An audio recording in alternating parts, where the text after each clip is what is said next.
think you're the only one that resorts to a bag of cookies when things aren't going as you want or when you feel sad? Do you think you're the only one that doesn't have control, that just can't get it right, that just can't work out what you should be doing that will work forever and ever? You're not alone. Satnam, this is Shiv Chankar, naked in the shower. It's the Naked Shower Talks. And I'm smiling as I take my shower this morning. I was talking to a client yesterday and I was talking about a bag of cookies I had last week. So I bought the bag of cookies and I knew when I bought them, as I always do, that if I buy a bag of cookies, they're going to be gone. And she was kind of shocked, as in shocked, like, you would eat a bag of cookies? You? And I laughed, like, of course I would eat a bag of cookies. That's why I do what I do. That's why I'm so passionate about doing what I do, because I'm that girl. I eat a bag of cookies when I'm sad, when I'm happy, when I'm uncertain, any kind of feeling, emotion, I eat it, right? The thing is, I don't do this all the time. So I ate that bag of cookies and then I looked at them. This was the conversation we were having, and said, you didn't make it better, right? So I'm becoming to that point now where I'm actually standing in the supermarket looking at the cookies going, you don't make it better.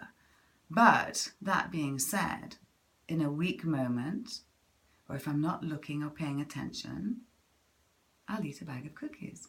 And sometimes I'll eat some cookies because I choose to, and I enjoy them and I love them because I'm just not going to deprive myself. But I have to recognize the line between saying I'm not going to deprive myself on the one hand so I can have whatever the hell I want, to having whatever the hell I want and realizing that actually I thought I wanted cookies but I actually want to feel good, and those two are counteractive. So perhaps I don't really want the cookies, and so there's a mindset shift. There's the key there. There's a mindset shift around what it is. So this is what we were talking about yesterday, about getting the mind on board, that mindset shift that has to occur in order for that habit to be changed. Because it ain't about the cookie, right? But it's about the habits and the triggers that trigger the cookie behavior. And it's about being able to recognize when one of those triggers has been pulled. And how do you do that? Well, you do it by learning how your mind works, watching your mind, right? Learning how it works so you can hack. When you go in there, you can hack what's happening, because habits are very powerful. They are in process before we even know it. We're like at the bottom of the packet of cookies. We've gone out, we've bought them, we've trucked them home in the car, we've taken them out of the car, actually we've eaten them on the way, and then we bring them out and we eat some more, and then we're like, oh, what did I just do?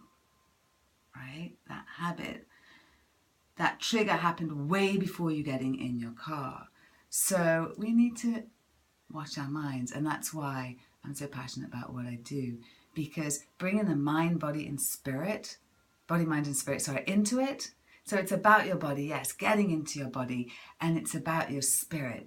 But most of all, you're not doing anything unless your mind's on board.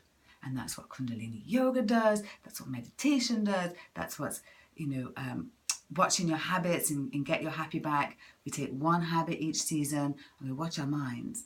Like right now I'm doing my fasting and feasting. Let me tell you, it is fascinating. Fasting and feasting is fascinating. I like all those letters together. The fascinating facts of fasting and feasting. Yesterday was a fast day and I wanted to eat so bad. I wasn't hungry. I didn't need food.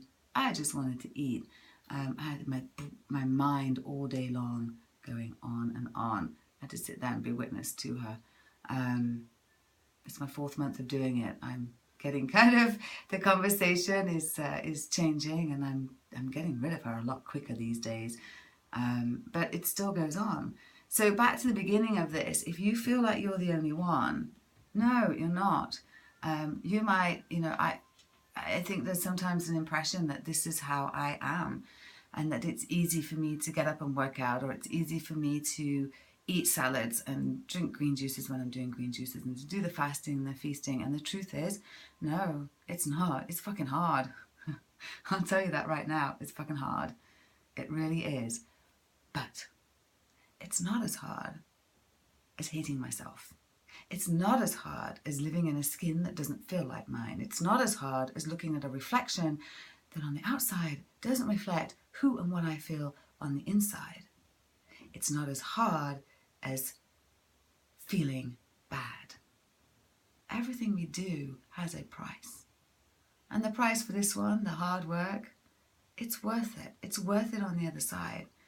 But let me tell you, those habits, all of those things, they're all there just waiting for you. They're just waiting for that particular trigger and they will come back in.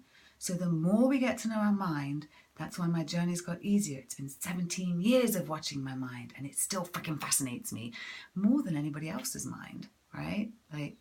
So what's not to love about that? Anyway, I'd love to know your thoughts. Do you watch your mind? Do you know how your mind works? Does your mind trap you in the habit trap? Does it get you already in that afternoon cookie? Are you trying to change too many habits all at once, or one big habit rather than taking one small thing? For example, if you want to cut down the cookies and the sugar, instead of saying you're going to cut them all out, perhaps there's a key one that you have. Maybe there's a morning pastry that you have or an afternoon cookie. I used to have both.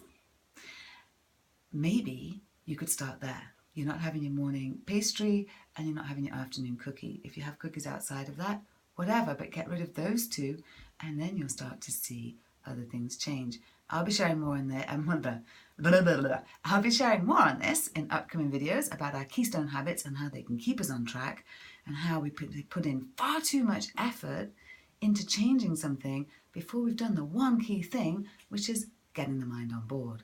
Did you get that? Mind on board. That's what we need. It's the key to change. This is Shiv Chankar, the Feel Better Coach. Come over to thefeelbettercoach.com and get the call, Change Your Habits, Change Your Life. That's a free call that will be sent to you when you sign up. Subscribe to the channel so that you can get notified of all these new videos. And of course, share the video if you know someone else who feels like they're the only one who's at the bottom of a cookie jar without knowing it. We're all in this together. We're just human beings feeling our way on the planet. And we can do it step by step, habit by habit, chiseling away to create the life and body we love so that we can love the skin that we're in. How about that? Sound good? Sat now.